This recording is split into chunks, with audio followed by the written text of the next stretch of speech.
Tenemos 2 semanas viajando, mi familia y yo, 4 niñas, mi compañero Ernesto. Venimos de Boconó, pasamos Trujillo, Boconó, Valera. Presentamos en Valera el libro también con un grupo de amigos más pequeños en la librería del sur, de Valera, con Sol Linares. Y es abrumador porque le decía ahorita a Rosa que yo no tengo experiencia en estas cosas, no sabía si pararme, sentarme, hablar, no hablar. No por miedo escénico, sino porque, digamos, no es para mí una constante ser alabada de esa manera. Digamos que, sin falsas modestias, como que no sé si sea merecedora de tanto adjetivo. Creo que más bien una construcción y deconstrucción. ¿Quieres hablar por el micrófono? Listo. En una construcción y deconstrucción propia, suele a veces ser egoísta, pero resulta que ese egoísmo es propio de cada persona que está sumida en sus propios procesos. Solo que las personas que escribimos, las mujeres que escribimos, tenemos la oportunidad de reflejar a nuestras compañeras. Y en ese sentido me siento muy agraciada por la cantidad de mujeres, también de hombres, pero sobre todo mujeres, que he podido y que he querido tocar de alguna manera. Con este libro ha pasado un fenómeno muy, bueno, no sé si llamarlo fenómeno, ha pasado algo muy hermoso, y es que a pesar de ser un libro que pasa por mi propio dolor, ha podido resonar en el dolor de los demás, y en ese dolor de los demás, en ese acompañamiento, dime. Después de mí tú hablas, ok. En ese reconocernos, muchas personas han sanado, y eso es loco. Es loco porque no era mi propósito ni siquiera sanarme yo misma, sino que es una forma de vida, ¿no? Escribir. Y una escribe lo que siente y lo que la apasiona y lo que la mueve, pero qué bueno, ¿no? Qué bueno que eso ocurra, y me siento con eso servida. Comentaba en el círculo de lectura el miércoles en el IREM que hay una experiencia entre tantas que a mí me marcó y que resume la complacencia que tengo con el acercamiento que se produjo entre el libro, lo que el libro dice, y lo que las personas, las mujeres especialmente, sienten. Hace poco en Caracas hicieron una obra de teatro en la que incluyeron textos míos y textos de algunas otras poetas venezolanas, y en la que usaron el libro Mujerícolas para hacer trabajo previo antes de la obra.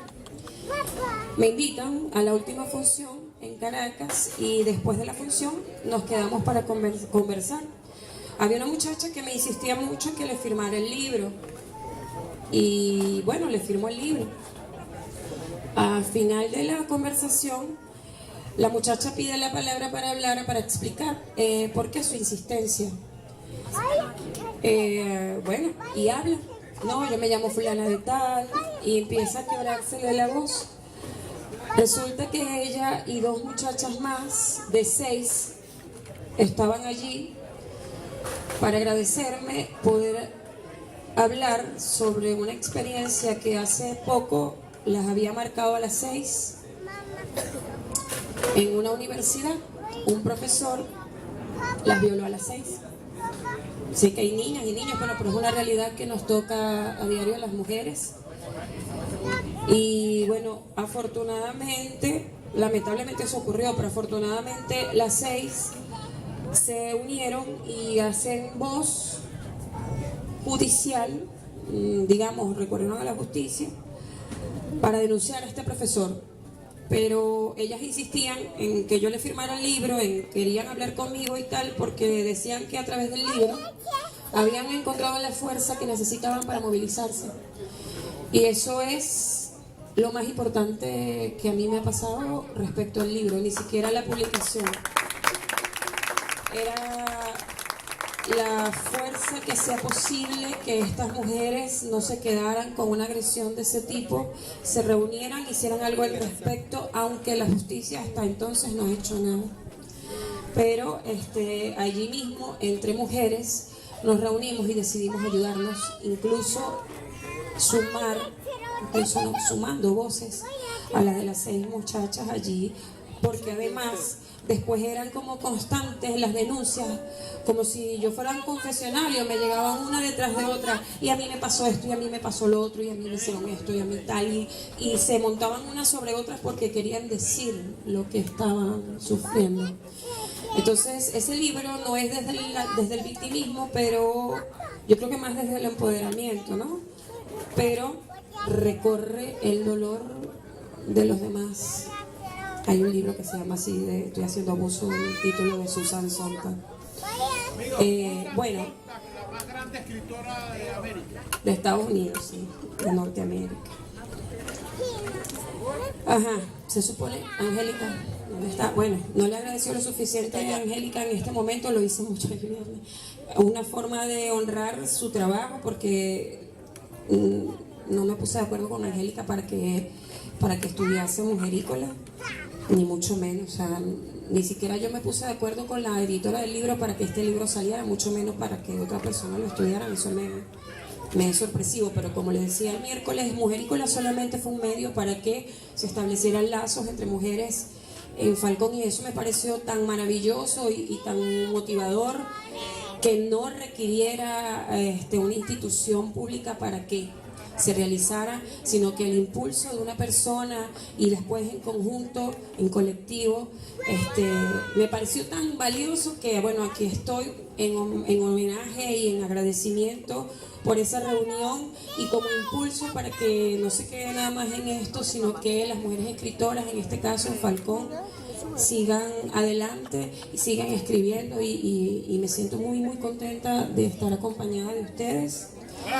de escuchar voces jóvenes, de que la niña tome la iniciativa de decir, y que se pierdan los miedos, que la poesía sea el encuentro y no el ridículo, ¿sí? Que la poesía sea la revolución y no el panfleto ni la burocracia. Entonces, bueno, creo que me toca leer, Angélica, ¿sí?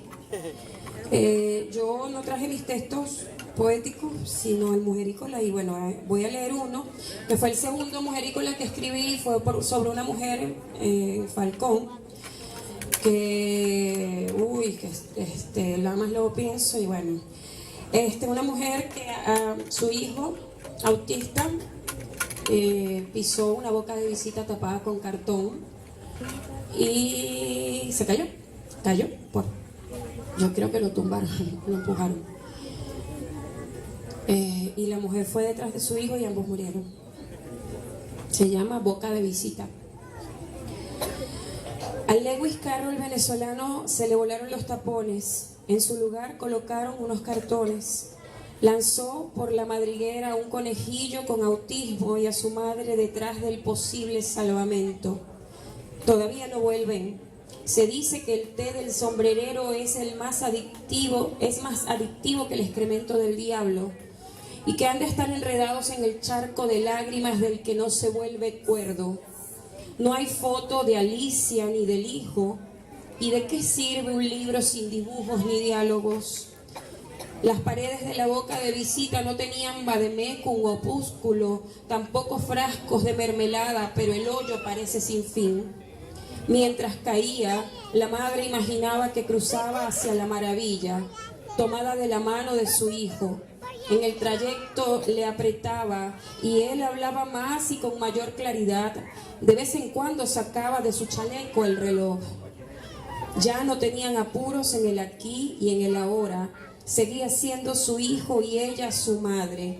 En el trayecto le dio tiempo para preguntarle con mucha ansiedad: dime la verdad, ¿te has comido alguna vez un murciélago? César, que se llamó el niño, era el conejo enviado para devolverla. Pronto se hizo de noche. Sara no se daba cuenta de que siempre lo fue. Y entonces recordó que el aire nocturno no le sienta nada bien a su garganta. Pobre cuello. El hueco fue provisto por la reina de corazones hace tanto ya que daba lo mismo si caía una Alicia o una Sara. ¿Se podrá por esto enjuiciar a un juez?, se preguntó en el mismo instante del cataplum. El golpe de Sara y de César les ladeó la peluca y en la mera rabia escucharon que les corten la cabeza. Habían sido condenados a dejar esta aburrida realidad. Ella no despierta, tampoco lo hace su hijo. Una mala noticia mece las palmas y encapota la capital falconiana. A la lágrima se le hace coro. Un niño de 7 años de edad se escapó de las manos de su madre y se paró sobre una boca de visita tapada con un cartón. El material cedió y fue a parar al fondo. Su madre, Sara, dejó en manos de su hermana a su otra hija de 4 años de edad para tratar de salvar a César. Se arrojó. Durante 20 minutos se escucharon sus gritos, pero de a poco cesaron. Vecinos, bomberos, rescatistas, policías, guardias nacionales, alcaldes, gobernadores. Nadie, nada. Parecía habérselos tragado la tierra hasta la tarde de este miércoles, cuando a 1 kilómetro del lugar del accidente hallaron el cuerpo de la madre tras más de 50 horas de búsqueda. 5 años han permanecido abiertas estas alcantarillas.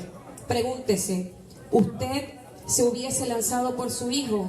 Pregúntese, ¿puede demandarse al Estado por la muerte de estas 2 personas producto de la negligencia? Aún ganando, lo habrán perdido todo. Alicia, esta boca de cemento se ha tragado a su visita. Cuánta mala educación. Y es que aquí el trabalenguas traba lenguas, el asesino te asesina y es mucho para ti. Bueno, ese es el Mujerícola número 2, boca de visita.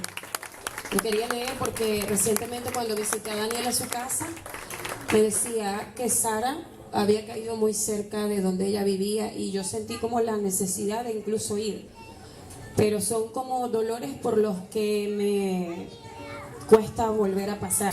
El siguiente mujerícola se llama Trina y es mujerícola que me pide Angélica, que le gusta mucho.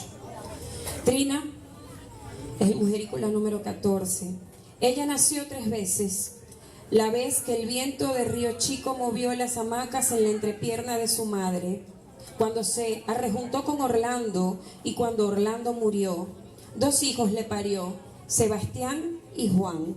83 han sido las vueltas en las que el sol le ha dado la cara y la espalda. Según ella, ya va de ida, y su cuerpo sigue siendo reloj de arena.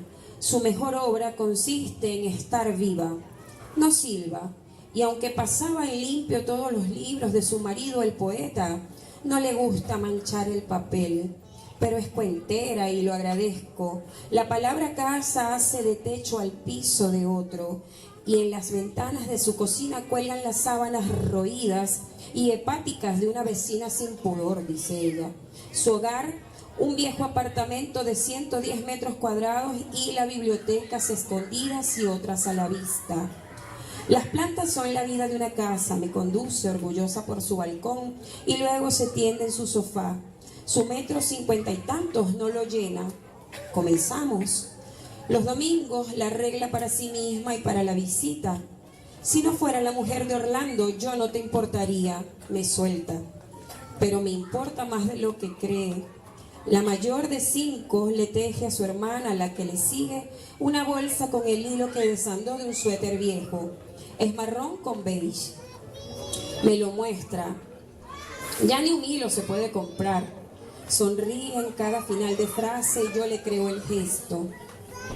Su hermano del medio está a punto de perder el hígado porque como a su marido le gusta más el ron que el puerco al suero, su cruz es una cruz fabricada con madera de barril. Es verdad que fui a saber qué comía Orlando Araujo, pero me imaginé que la comida para él era solo un trámite, en cambio para ella un espacio en el que muñequear sus dotes. Cocino mucho, me gusta y me conocen por hacerlo bien. Trina Urbina puede ser el nombre de una protagonista de una novela. Es un azulejo que frente al Caribe no se distingue, pero que se oye incluso cuando una ola choca contra la piedra. Estudió historia y por comunista estuvo desempleada cuantas veces quiso el patrón. Supo luego apagar las llamas aquí y allá, afuera y adentro, para ser una imprescindible donde quiera que llegara. Como en muchas historias, Trina sostuvo la piedra en la que se talló la figura de Orlando, pero entendió y supo que estaba casada con un poeta. Llevó el pan, es madre de 5 hijos e incluso de su marido, y padre, y aunque también fue perseguida y presa política, pudo torear la muerte. Ella surtía de vida a los moribundos que siempre fueron su marido y sus amigos. Cuando lo traía del hospital a la casa, en el camino se encontraba con la mujer de aquel que lo llevaba con las mismas razones al saco para internarlo. Se lo bebió de un solo sorbo, fondo blanco, compañera de viaje. No hay un hueco sin recuerdo en aquella casa. Podría decirse que es un museo de la palabra, de él y de ella, porque si él escribió, ella lo habló. Me echó los cuentos, me pidió que no dijera un par de cosas. Yo me permití echarle algunos míos y en eso nos pasaron 3 horas en un pestañeo. Como lo hace mi madre con la persona que por primera vez la visita, Trina me paseó por su casa y me indicó dónde quedaba qué, para luego adentrarme a su cuarto. Mientras cambiaba a mi hija en su cuarto, me empacó una bolsa con cereal, margarina y 1 litro de aceite, porque de eso se trata la vida. Tú me traes torta y yo te la troco por algunos ingredientes. Andaba triste porque sus nietas habían partido a otra ciudad. Mira esto, señala un par de muñecas de trapos. Son de ellas. Las tiene en el sofá de enfrente como un portarretratos. En la mesita de noche, una torre de libros de su marido le hacen de cabecera. No tiene gatos. Trina perfuma la ausencia. Trina es la esposa de Orlando Araujo, el poeta.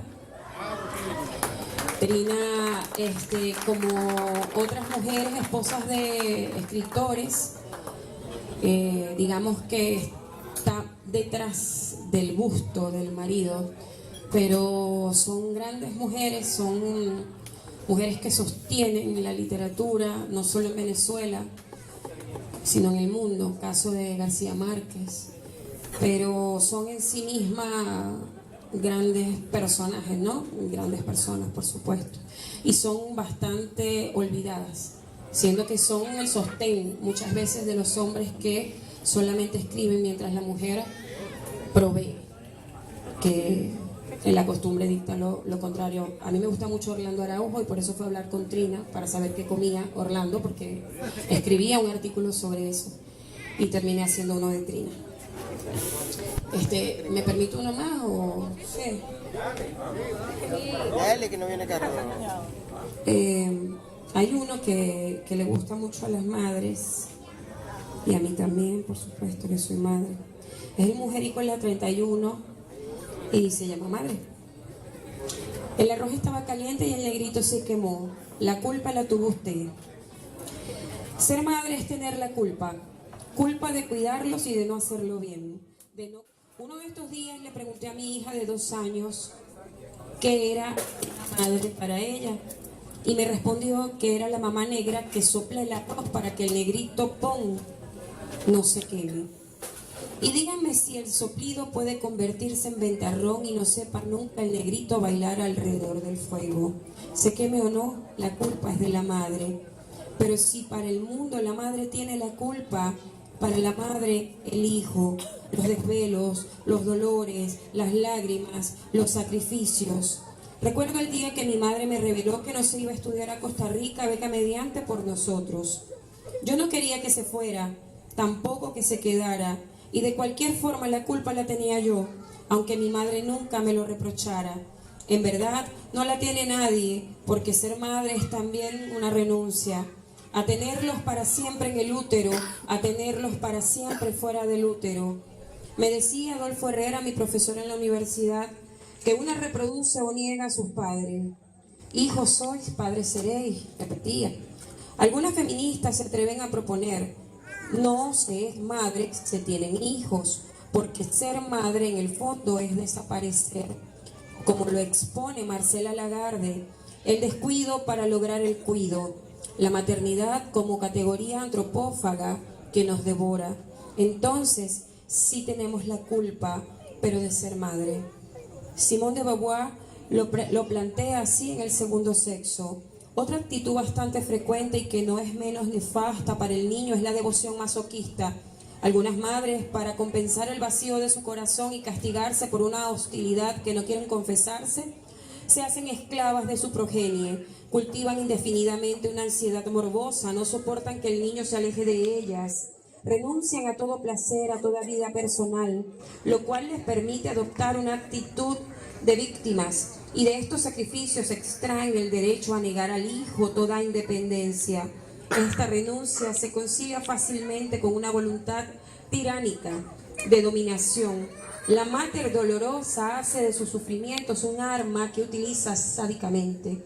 Sus escenas de resignación engendran en el niño sentimientos de culpabilidad que a menudo pesarán sobre él durante toda la vida. Esas escenas son aún más nocivas que las escenas agresivas.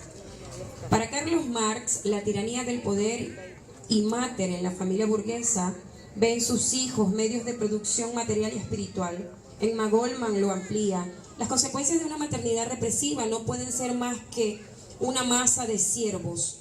La sociedad da forma a sus propios monstruos y en el desierto de la historia la madre es el sol, también la más fría noche. Todavía no termina. A mi casa llegó Alejandra. Ella quiere tener 4 hijos, por lo menos. Tiene uno, Emilio, y le insiste a Nacho en que está lista para el que viene. Alejandra se dio cuenta de mi sorpresa y yo de que no estaba bromeando. ¿Y si dejamos las madres de ser madres? ¿Y si dejamos de parir? ¿Y si dejamos de ser hijas? ¿Habrá que dejar de ser madre o hay que empezar a ser padre? ¿Desaparece la madre o se multiplican las niñas? Ser niña también te desaparece. La dramaturga estadounidense Eve Ensler, piensa que todo el mundo ha sido criado para no ser una niña. Se pregunta, ¿cómo criamos a los niños? ¿Qué significa ser un niño? Y se responde, ser niño significa realmente no ser una niña. Ser hombre es no ser una niña. Ser una mujer es no ser una niña. Ser líder es no ser una niña. Ella cree, y yo también, que ser una niña es tan poderoso que hemos tenido que enseñarle a todo el mundo cómo no serlo. Entonces, ser madre significa realmente no ser una mujer. Al desaparecer la madre solo queda la culpa. ¿Qué somos? Un ejército de culpas. ¿De qué color es la culpa? Es dulce su leche, tiene sus ojos. Las mías tienen la nariz de su padre. Y hubo una vez que las dejé quemarse con el arroz.